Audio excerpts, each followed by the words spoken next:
Hi dear students, welcome back to NEET and channel. NEET UG 2026 సంబంధించి counselling అయితే almost start అయిపోయినట్లే. Updates రావడం అయితే start అయింది. And ప్రతిసారి ఏ స్టేట్ అయినా కూడా వెళ్ళి డిస్ప్లే లిస్ట్ తీసుకొని వస్తుంది. కానీ ఈసారి కూడా కొన్ని చేంజెస్ అయితే ఉన్నాయి.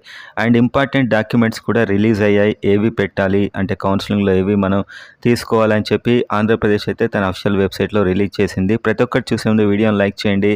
అండ్ మీకు ఏమైనా డౌట్ ఉంటే కామెంట్ చేయండి, సబ్స్క్రైబ్ చేసుకోండి ఎర్లీ అప్డేట్స్ కోసం. అండ్ కౌన్సిలింగ్ ఎలాగో స్టార్ట్ కాబోతుంది. సో కౌన్సిలింగ్ ఎలాంటి మిస్టేక్స్ లేకుండా పర్ఫెక్ట్గా మీరు కంప్లీట్ చేసుకోవాలంటే కిందున్న వాట్సాప్ నెంబర్కి మెసేజ్ చేయండి. గైడెన్స్లో జాయిన్ అవ్వండి. రిజిస్ట్రేషన్స్ కూడా ఉంటాయి. ఇంట్లో నుంచే ఎక్కడ తిరగకుండా మీకు అన్నీ కంప్లీట్ అవుతాయి. కావాల్సిన వారు మాత్రమే చేయండి. ఒకసారి జాయిన్ అయ్యాక కాల్స్ అయితే యాక్సెప్ట్ చేయబడతాయి. సో ఒకసారి వీడియోలోకి వెళ్దాం. సో మనం చూసినట్లయితే ప్రతిసారి రిజల్ట్ వచ్చాక ఏపీ, తెలంగాణ నుంచి ఆఫీసర్స్ వెళ్ళి ఆ డిస్ప్లే లిస్ట్ అయితే తీసుకొని వస్తారు. సో ఇక్కడ పేపర్లో అయితే ఇదే ఇచ్చారు. ఆ జాబితాను 3-4 రోజుల్లో రిలీజ్ కావచ్చు ఇంకా. అండ్ ఈ ఏడాది నుంచి రాష్ట్రాల వారీగా అర్హుల జాబితాను 3-4 రోజుల్లో వెబ్సైట్ అంటే NIC.in.లోనే రిలీజ్ చేస్తారన్నమాట. దీన్ని బట్టి ప్రతిసారి ఏమో ఏ స్టేట్ వాళ్ళు ఆ స్టేట్ నుంచి వెళ్ళి ఆ హార్డ్ డిస్క్ తీసుకొని వెళ్ళి వాళ్ళు రిలీజ్ చేసేవారు. కానీ ఈసారి డైరెక్ట్ మనకు అన్ని స్టేట్స్ NIC.in.లోనే రిలీజ్ చేసేలా వీళ్ళైతే ఇక్కడ అప్డేట్ అయితే ఇచ్చారు. సో ఇక త్వరలోనే ఈ డిస్ప్లే లిస్ట్ వస్తుంది. ఆ వెంటనే కౌన్సిలింగ్ అయితే స్టార్ట్ అవుతుంది. అండ్ అప్పుడే ఆంధ్రప్రదేశ్ కూడా తమ డాక్యుమెంట్ లిస్ట్ని అయితే రిలీజ్ చేసింది. అండ్ తెలంగాణ గురించి కూడా తెలంగాణ డిస్ప్లే లిస్ట్ త్వరలో వస్తుంది. ఆ వెంటనే కౌన్సిలింగ్కి సంబంధించిన షెడ్యూల్ అయితే రాబోతుంది. సో ఇక నుంచి చాలా అలర్ట్గా ఉండాల్సిన టైం ఆల్మోస్ట్ స్టార్ట్ అయిపోయినట్లే కౌన్సిలింగ్. ఒకసారి ఆంధ్రప్రదేశ్ డాక్యుమెంట్స్ ఏంటనేది చూద్దాం. ఇక్కడైతే మనకు ఆంధ్రప్రదేశ్ నుంచి ఇంపార్టెంట్ నోటీస్ అయితే వచ్చింది. ఆల్రెడీ వెబ్సైట్లో పెట్టారు ఇది. అండ్ కౌన్సిలింగ్ ప్రాసెస్ అతి షార్ట్లీ అంటే కొద్ది కాలంలో స్టార్ట్ కాబోతుంది. షార్ట్లీ అని ఇచ్చారు ఇక్కడ. అండ్ దానికి సంబంధించి డాక్యుమెంట్స్ ఏవి రెడీ పెట్టుకోవాలి, MBBS, BDS, కన్వీనర్ కోటా కానీ ఇక్కడ ఇచ్చారు. కొన్ని చేంజెస్ ఉన్నాయి. Neat score card, birth certificate or 10th class memo ఇవన్నీ 500 KBలో మీరు సెట్ చేసి పెట్టుకోవాలి తర్వాత అప్లోడ్ చేసుకోవడానికి. అండ్ ఆ తర్వాత చూస్తే స్టడీస్ క్వాలిఫైయింగ్ ఎగ్జామినేషన్ సర్టిఫికేట్ అంటే ఇంటర్మీడియట్ మెమో ఆర్ ఈక్వలెంట్, దానికి equivalent. And next study certificate 6th to 10th class study certificates కూడా రెడీ చేసుకోవాలి. అండ్ ఇంటర్మీడియట్ స్టడీ సర్టిఫికేట్ అంటే 6 to 12 స్టడీ సర్టిఫికేట్స్, ఒకటేమో 6 to 10 ఒకే ఫైల్గా చేసి అప్లోడ్ చేయాలి. ఇంకోటేమో inter first year, second year ఒకే ఫైల్గా చేసి అప్లోడ్ అయితే చేయాల్సి ఉంటుంది. And qualifying examination study certificate and study certificate from 6 to 10 ఇవన్నీ కూడా. And next transfer certificate TC కూడా మస్ట్ అన్నమాట. అండ్ కమ్యూనిటీ సర్టిఫికేట్స్ ఎవరైతే BC ఉంటారో, SC ఉంటారో, ST ఉంటారో వాళ్ళకు integrated community certificate issued through online mode by mandal revenue officer. So ఆన్లైన్లో మీరు తీసుకున్న సర్టిఫికేట్ అన్నమాట. OBCలు పెట్టకూడదు. BCA, BCD ఇవి మాత్రమే పెట్టండి. ఓకేనా, లేటెస్ట్వి. అండ్ ఇంపార్టెంట్ నోటీస్ SCలో SC1, SC2, SC3 అని అయ్యాయి. సో దాని మీద కూడా వీళ్ళు స్పెషల్గా ఒకటి ఇచ్చారు.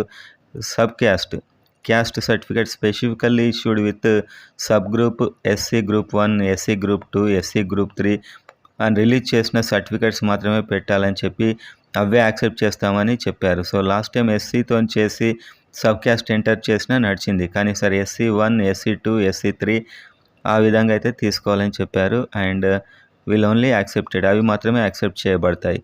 అండ్ నెక్స్ట్ చూస్తే minority certificate. So minority certificate అంటే మీరు వెళ్ళి ఎక్కడెక్కడో తెస్తూ ఉంటారు. అది minority welfare officer, so collector ఆఫీస్లో ఉంటుంది. అక్కడికి వెళ్ళండి. ఆల్రెడీ నోటీస్ బోర్డు మీద మీకు ఏం డాక్యుమెంట్స్ తీసుకొని వెళ్ళాలో ఉంటుంది. సో అక్కడ తీసుకున్న మైనార్టీ సర్టిఫికేట్స్ మాత్రమే పెట్టాలి.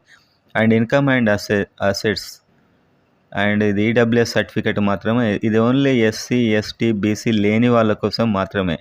అంటే ఎవరైతే OC ఉంటారో, ఎకనామికల్లీ వీక్ ఉంటారో అది కూడా April 1 తర్వాత సర్టిఫికేట్. April 1 రోజు తీసుకున్నది లేకపోతే April 1 తర్వాత అంటే 2, 3, 4 ఇంకా ఇప్పటి వరకు April 1 తర్వాత తీసుకున్నది మాత్రమే వ్యాలిడ్ అని ఇక్కడ క్లియర్గా అయితే వాళ్ళు ఇచ్చారు. And next parental income certificate, white ration card, income certificate and white ration card ఏదైనా ఒకటి రీఎంబర్స్మెంట్ పర్పస్ 2 lakhs బిలో పెట్టుకుంటే మాత్రం మీకు ఇది అవసరం ఉంటుంది. అండ్ PWD వీళ్ళకైతే ఈ సర్టిఫికేట్స్ అన్ని మీ దగ్గర ఉంటాయి almost. UDID, self affidavit, guidelines, the candidate will have to approach అంటే మెడికల్ బోర్డుకి పిలుస్తారు వెరిఫికేషన్‌కి. అక్కడికెళ్ళి మీరైతే వెరిఫై చేయించుకోవాల్సి ఉంటుంది. ఓకేనా. సో నెక్స్ట్ ఎన్‌సీసీ వాళ్ళకి ఎన్‌సీసీ సర్టిఫికేట్స్ అవన్నీ ఒకటే సింగిల్ ఫైల్‌గా తీసుకొని అప్లోడ్ చేయాలి. అది 1500 కిలోబైట్స్ ఉండాలి.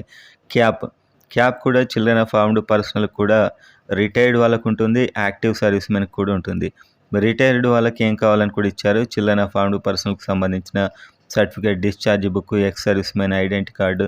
సో ఇవన్నీ క్లియర్‌గా మెన్షన్ చేశారు. అండ్ ఇన్ సర్వీస్ వాళ్ళకు సర్వీస్ కమాండర్ నుంచి ఇచ్చిన సర్టిఫికేట్. సో ఇవి కూడా ఇక్కడ క్లియర్‌గా మెన్షన్ చేశాడు. And sports certificates. సో దీంతో పాటు స్పోర్ట్స్‌కి సంబంధించిన 4 ప్రొఫార్మాలు ఇచ్చారు. మీకు సంబంధించిన దాన్ని సైన్ చేసి అప్లోడ్ చేయాల్సి ఉంటుంది. ఇంకా మీకు రిమైనింగ్ ఏ డాక్యుమెంట్స్ ఉన్నా అన్నీ ఒకే ఫైల్‌గా చేసి 200 కేబీలో అప్లోడ్ అయితే చేయాలి. పీఎంసీ పోలీస్ మానిటెడ్ చిల్డ్రన్ అంటే పోలీస్ డిపార్ట్మెంట్‌లో సేవలు అందిస్తూ వాళ్ళకు సంబంధించిందనమాట. సో పోలీస్ మానిటెడ్ చిల్డ్రన్ అంటే అమరులైన వారికి, వాళ్ళ చిల్డ్రన్‌కి. And next Anglo Indian if applicable. Anglo Indian ఎవరైనా ఉంటే ఇది చాలా రేర్, ఇంకెవరికి ఉండదు.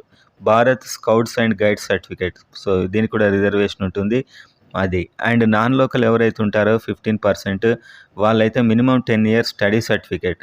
స్టూడెంట్‌దైనా, పేరెంట్స్‌లో ఎవరిదైనా. ఓకే. స్టూడెంట్‌ది ఎలా అంటే 1-10 చదివిన స్టూడెంట్ ఇంటర్ వేరే కాడ చదివితే నాన్ లోకల్ అవుతాడు. ఈ 1-10 స్టడీ సర్టిఫికేట్స్ పెట్టినా సరిపోతుంది.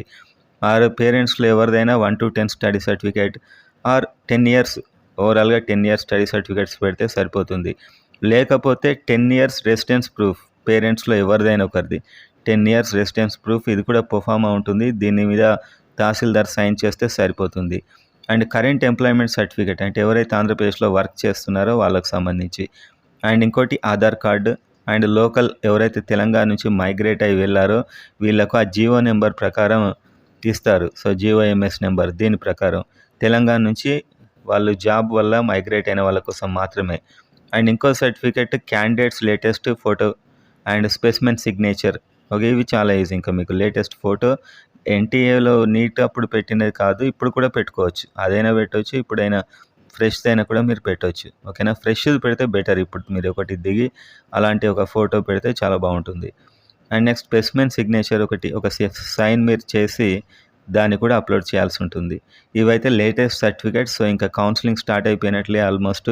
ఇక నుంచి అయితే మీరు చాలా అలర్ట్‌గా ఉండాల్సిన టైం వచ్చింది. ఎన్టీఆర్ వెబ్సైట్‌ని, హెల్త్ యూనివర్సిటీ వెబ్సైట్‌ని చూస్తూ ఉండండి. అండ్ ఆల్ ఇండియా కౌన్సిలింగ్‌కి సంబంధించిన వెబ్సైట్ కూడా చూస్తూ ఉండండి. అక్కడే మీకు డిస్‌ప్లే లిస్ట్ అయితే రిలీజ్ అవుతుంది. మీరు అక్కడే చూసుకోవచ్చు. ఏపీ అయినా, తెలంగాణ అయినా, ఏ స్టేట్ అయినా కూడా. సో ఇప్పుడు ఒకేసారి ఏపీ, తెలంగాణ ఇంకా అన్ని స్టేట్లకు సంబంధించిన లిస్ట్ పెట్టే అవకాశాలు అయితే కనిపిస్తున్నాయి. అది రాగానే నేను ఇంకో వీడియోలో ఎంత కట్ ఆఫ్ ఉంటుంది అనేది అయితే యాక్యురేట్‌గా చెప్తాను. డిస్‌ప్లే లిస్ట్ ప్రకారం ఛానల్‌తో టచ్‌లో ఉండండి.